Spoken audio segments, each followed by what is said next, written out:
the whole that event is so badass and awesome, and I'm very appreciative that you had me. Thank you for being here. She got this young lady very excited to ask you a question.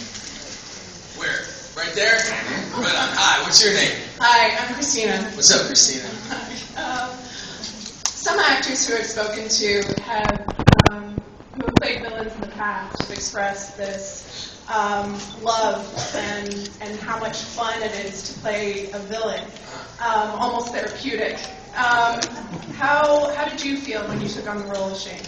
Man, I don't know.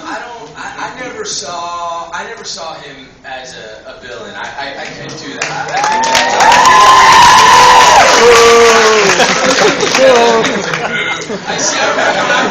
I went to New York, for Comic-Con before the show even came out. I was nervous as a little freaking kid. I'm sorry. I apologize now if I curse. I'm gonna really try to see little kids here, so I'm gonna really try not to. But I hate when people curse in front of kids. But I went to New York for Comic-Con. That was before the show even came out, and I was like as nervous as a little schoolgirl, whatever that means. However fucking nervous schoolgirls are. And everybody went in order to introduce themselves, and Sarah's like, "Hi, I'm Sarah Wayne Callies. I play Lori," and Andy's like, "Hello, I'm and that's my man, by the way. That's my brother." And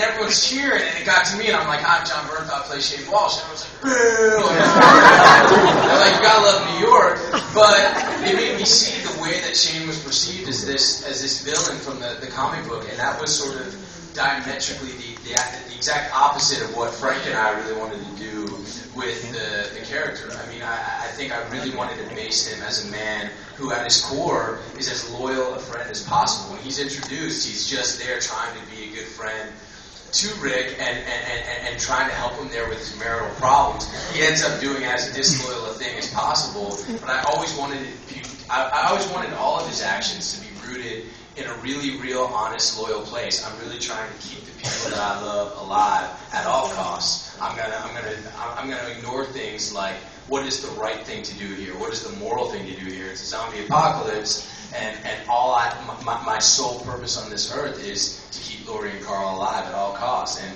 to try to do what's right. I think once you start being like, I'm a villain, I think it gets really crappy acting, so it's hard because for me, I really love Shane, and it was really important to Frank and I I talk too damn much, but it was really important to both of us to make it go back and forth. You're going to hate him, you're going to love him. You're going to hate him, you're going to love him. And even if you never love him, you at least say, the guy's delivery's messed up, but like what he's saying is kind of got a good point, So...